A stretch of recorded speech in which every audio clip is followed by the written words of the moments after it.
Well, we lived in the bottom of a very narrow valley, and we lived right next to the hill on one side, the mountain on one side. You can't call it a hill, it's a small mountain. Anyway, and we had it fenced about 3 acres. And one summer in spring, why a mother bear showed up. Well, there was a bear that had showed up at different times that we didn't identify, but this one showed up with 2 cubs. And she used to feed on the berries and the stuff outside of our yard. And she wouldn't come approach our fence, but she'd stay on the hill up there and you'd watch her and the cubs. And so the next year, I can't remember seeing them the next year, but shortly after that there was two black bears together that come down there. I assumed that they were offspring of this mother bear. Right. And when they come back the next year, we got familiar with them. We had a little dog that was part Airedale and part Boston Bull Terrier. It's quite a small dog, real quick, relatively pretty fast, but really quick. He could change directions real quickly. And he used to go up there. We'd see those bear come down there. He used to go up there and run them off, run them back over the mountain. You couldn't see him amongst the brush. There was a lot of huckleberries in there. Couldn't see him amongst the brush, but you could see the bear scurrying this direction and that direction. And then they showed up for another year after that. By this time, they're full grown. And one day our cow got out, and he sent my sister. I was in the 4th grade by this time. My sister and I, she was in the 7th grade. She's older than me. And so we took the bicycle that we had, we got at that time, and rode this wagon trail east from Leicester. And the dog was running along beside us. And then we wanted the dog to stay with us. And there was a little clearing beside the wagon trail, and he ran up to a tree that had the fir boughs all the way to the ground. You couldn't see in the tree. And he's barking away, and we're calling him, trying to get him to come with us. And he didn't want to leave him, and he wanted him with us. Out of the tree comes this black bear, trying to catch him. And I watched him, and that bear didn't have a chance of catching him. And he was just playing with it. The dog was just playing with the bear. The bear stand up on his hind feet, and he didn't make any noises.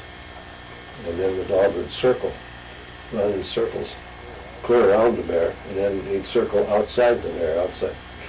And they would, as he was headed towards the bear on the one side of the circle, he'd dart right at it, he'd get right in close to it. Nip in the air, but close to the bear, irritating him. And he did that a couple of times, and the bear planned on meeting him the next time he come off the circle that way, and he did too. And it took a swipe at him and missed him by about 6 inches. And the dog come around and run behind me. And I looked at the bear, and he looked at me, and he'd come a little ways, a step or two towards me.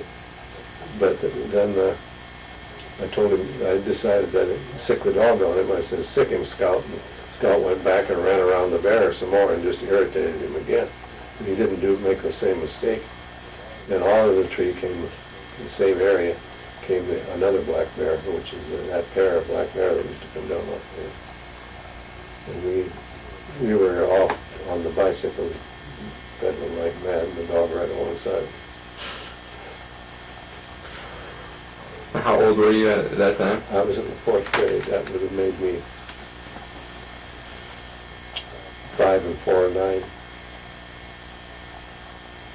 Probably About 9.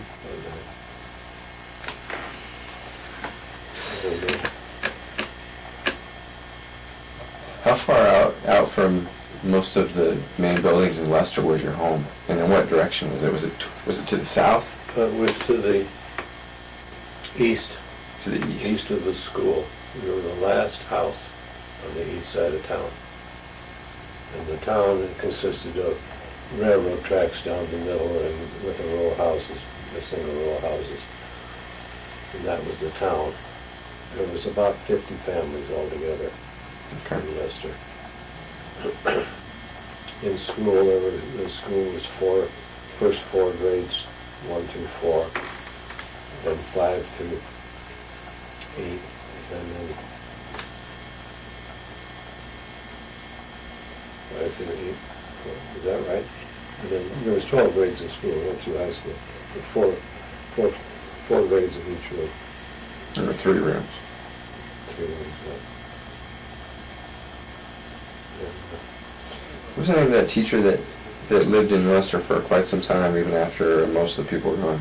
Well, she just died here about a year and a half or 2 years ago.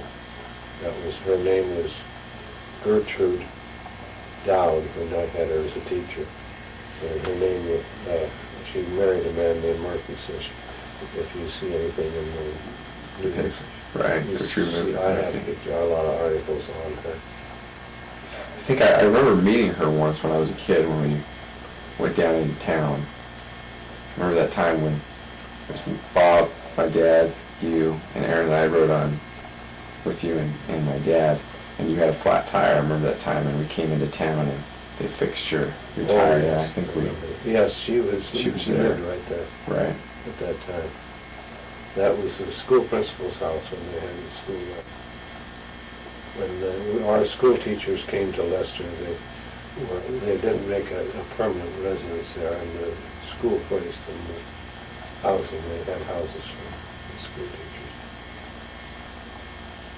Now, was your house, the house you grew up in, how far east from the main center of the town was it? Was it as far as where Bob had that property that he leased, or was it not even close to being as far? Oh no, it was right.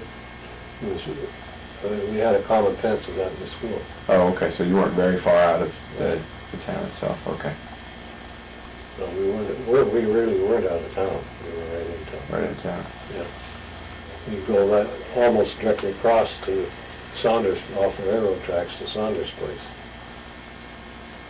And, So most people that right behind the engine, because you could walk the speed of the train and get off real easy. runs pulling a hill like that, It right? was pulling a hill like that. And so that's where they got off. There was 3 of them got off, and they killed their deer. They're hunting. They killed their deer and loaded it on the caboose. And the train not stopping before the train got by. That's how a long train. And in other words, The speed wasn't very fast. He wasn't very fast. So the main purpose of Leicester was just railroad. Railroad, yes. It was railroad. Now, did your dad work for the railroad at all, or is he? There was occasions he worked for the railroad, but only normally maintenance. He used to get work for the railroad in the wintertime, keeping the ice sickles out of the tunnels so the trains wouldn't come in and hit them. Oh, He'd go to the tunnels would leak water and the ice, big, huge icicles hanging down. right. And he used to do that. There was some other work he did. He, for a while, I don't know whether it was several years or what, he used to have his own speeder, the Forest Service speeder, that he'd start up, and every time a train would go by through Leicester, well, he'd have to wait for half an hour or so and follow the train, because they're afraid of them setting a fire along. Oh, right. He's a Hot suit coming out of the top, right? fire patrol. Basically, he worked for the Forest Service. Hmm. Matter of fact, I used to go with him. He used to have to maintain the trails and mark section markers. Mm-hmm. The section markers, and I remember going with him while he would work out the section markers of the forested areas. They used to have, in the ranger station there, they used to have photographs and maps of the area and all the planes that went down. They'd have them placed on the map. The reason they did, there was no way of getting the planes out. The planes went down, well, it stayed right there. Yeah. Actually, miles from any road. I recall you telling me that when we were younger, and I think up above Federation Forest, those meadows on the top of that one hill that we used to hike up to or ride. I think when you go back down behind that first higher meadow, there's another smaller meadow that's below it on the backside. I remember you, correct me if I'm wrong, that there was a plane that went down there. Yes. Yes, but it hit trees way up at the top, but it was almost at the bottom of the ravine before it stopped. I think all traces of that may be gone now, that plane. People just taking pieces of it for a souvenir until it's all gone. I hid the elevator off of that plane up on top. I hid it 3 different times. I've never been, and I guess I should have taken it out myself, but I haven't been able to find it in the last 10 years. I remember we looked up there, you kind of showed us some of the area where it might have been, but so quite a few planes went down. Yes. And they would keep track of where they were. And the older planes, they had a hard time flying even over 5,000 feet, they would go up through there. And a lot of them went down. There's quite a few of them went down. And I remember one occasion when my dad and Louis Wormsberg, who also worked for the Forest Service, were talking about these guys that came down on the plane up there, and they were so high above the ground after they crashed that they couldn't get down out of the plane. They were stuck up in the trees. They didn't have a rope or anything to get down out of the tree.